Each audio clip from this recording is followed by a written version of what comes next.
This is Tri-City Sports Now. I'm Marky Billson on 1420 WEMB Sports Radio and jetbroadcasting.live for our online listeners, and also online Facebook Live, where you can see this handsome face of mine and this well-dressed torso. I've got the traditional, I sort of got the, dare I say, Donald Trump suit on, Rodney Dangerfield suit. I like the Donald Trump, boy, two guys who, there are certain elements of the political coin that do not want to give either of those two any respect. Certain guys around here that don't want to give me respect either, so I guess I fit in with the black sport coat, the red tie, and the white shirts today. So, you can watch it.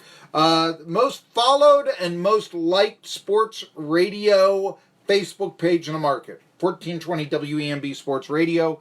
And by the way, I am looking at what we are doing with other basically sports talk programs. Used to be that there was always a book put out by Arbitron. Problem was the book, it was a diary. So you had to go on what people, their word A, B, you had to hope that they were remembering right. And so I'll give you this idea, you could, for instance, in the diary, they still do the diaries and all. Anyway, with the diary, you can say, oh, what did I do? I listened to a sports radio station in the car, and you might put down the wrong one. That's one of the things. You might forget what you listened to. That's another. I once was doing one of those diaries, and this was when I was a younger man in Pittsburgh. And I remember, there was at one time a sports radio station. I listened to it religiously, but it was not a major station. It was the first one in the market, but it was sort of out of the way and, day to dusk and all that. But if it was daytime, I was listening to it religiously. Okay? As soon as the power went up to as soon as the power went down. And it was on the old Prime Sports Radio Network that no longer exists. So basically, I just like listening to sports talk. My diary was filled with WXI. Well, we now have WXIS. That was WIXZ. So that was the station. No longer exists, by the way. That was Rush Limbaugh's first radio station. But anyway, no, it was his first away-from-home radio station. Anyway, I couldn't get, by anyone, there should have been at least some showing up in the book. Nothing did. And I had the diary all over that station and all that. So what happened is that the Arbitron ratings, they have really overpriced, and people just don't, want to subscribe to them anymore. Not because they're not showing up, but there's also this, sometimes people will lie. This happens a lot. Absolutely a lot. They're listening to, gangster rap or something, but they think that classical music should be on the air. So they'll go out and lie and put in their diary they listen to NPR and all that. When they're, So this is one of the reasons why we don't actually subscribe to the book. It used to be that it also costs thousands of dollars now to do it. Nobody, So there's a few stations, and it goes on and off. But especially in this market, stations really do not subscribe that much to the diary. And so anyway, you start looking for other ways that to gauge your listeners. Well, if you see who is watching on Facebook, and the numbers are right there on our page, and you compare it to other broadcasts of its ilk, we actually do very well. So I'm very proud to say that. The Johnson City Cardinals, now their game, they were going to play Businessman Special today, 11 o'clock up in Kingsport, got rained out. But they defeated Danville yesterday by the score of 7-4. And I found that to be a very notable game because two players that we've talked a lot about on air for the Danville Braves, who somehow are in last place in the Eastern Division of the Appalachian League. Meanwhile, Elizabethton is in first place, 2 games out of Johnson City, but nevertheless, And one is Bryce Ball, and he went yard in the 8th inning of that 7-4 Braves loss to the Johnson City Cardinals. The other was Mitch Stallings, who had his shortest start of the year, only going 4 innings, allowing 7 hits and 3 earned runs, 1 walk, 5 strikeouts.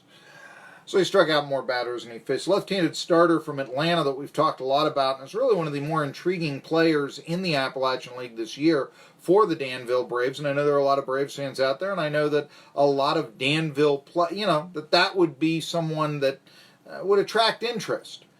And guess what? You talk about how they market minor league baseball and all that. It's Monday night. You get free whatever it is. If it's a $1 hot dog or whatever it is, come get your $1 hot dog. Not see a guy who's tearing up the Appalachian League, a Danville Brave from Atlanta who could very easily make the major leagues. You're not, and that's modern day baseball marketing, and I think it takes away from the game. I'm not one of these guys who says, oh, get rid of the ballpark mascot or the fun things between innings, have the kids focus on baseball. I think that those, fun things at the ballpark could turn people on to baseball. But I'm wondering if anyone is noticing the baseball. That's my only complaint now. Because it wasn't marketed at all. Mitch Stallings, we've talked about him.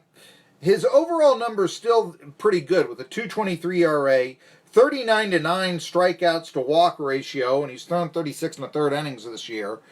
But it was his worst start still. 4 innings, 3 earned runs, 5 strikeouts, 1 walk, 7 hits. That's not tremendous pitching. He wasn't bombed, though. He took the loss. Stallings has lost 3 straight games. However, he has not allowed more than 3 earned runs in any of his start. His last start out to the Pulaski Yankees, he didn't allow any earned runs. He did allow 2 overall. So a bit of a slump, but there's enough there. The ERA is still 2.23, where you're like, yeah, okay. You still think there's a dog in a hunt for Stallings' career. And I know he's 24, but he did pitch at Duke, so, to advance. Lefty pitcher, they used to say quickest way to the big leagues is to be a catcher, and there's a little bit of truth. Position player, yes. Quickest way to the big leagues, lefty pitcher. Everybody wants lefty pitching. And they'll do anything for lefty pitching. So, there you go with that. Other football news, bad news for Tennessee Titans. They placed yesterday Pro Bowl defensive lineman Jarrell Casey, tight end Jonah Smith, and kicker Ryan Suckup on the physically unable to perform list. And they also placed first-round draft choice Jeffrey Simmons on a non-football injury list. Now, he tore his anterior cruciate ligament in his left knee, did Simmons back in February. Casey, like I said, he's made the Pro Bowl. He's made it 4 times, as a matter of fact. He missed the Titans' last game of the season in 2018 due to an injured left knee. Smith had 20 catches on the year in 13 games before a knee problem made him go on the injured list. They will be eligible to practice with the Titans after passing a physical, however, but that's not good news. Anyway you slice it, especially Suckup, we don't have a report on what his injury is. The NFL has also suspended defensive lineman Jerron Reed for 6 games by the NFL for violating a personal conduct policy. It must really have been bad. Ben Roethlisberger wound up with 4 games. Of course, he was initially suspended for 6. Reed may participate in preseason practices and in games, but will not be available to the Seahawks until October 14th. This is the same thing that happened with Ben Roethlisberger back in 2010. The suspension stems from an incident back 2 years ago. He was being investigated for assaulting a woman, who then filed an assault complaint, but Reed was not charged. Remember, Ben Roethlisberger wasn't charged for his incident in the Georgia restroom. Oh boy, that is really, bending over backwards to, describe that incident, but, Reed did have a good year last year. He was expected to be the defensive line's leader because, remember, the Seahawks had traded Frank Clark to Kansas City. Kansas City looks even improved from last year's team, which went to overtime of the AFC title game. It was Tom Brady's heroics that beat him in. Anyway, 10.5 sacks last year for Reed, so he's going to be missed by the Seahawks. And also, Jacksonville Jaguars, who, with Nick Foles now, there's some hope that he would be, the Jaguars would return to their form of 2 years ago when they played for the AFC Championship against the Patriots, and even had, if memory serves, a fourth quarter lead. But the Jacksonville Jaguars safety Zedrick Woods, now he was an undrafted rookie, so, what was the Ole Miss product going to do? But before he ever played a game, before he showed up, training camp, retired. Put in his retirement papers. You're thinking, oh, the guy doesn't want to get beat up. He doesn't want a concussion, right? Actually, you'd be surprised about the turf toe.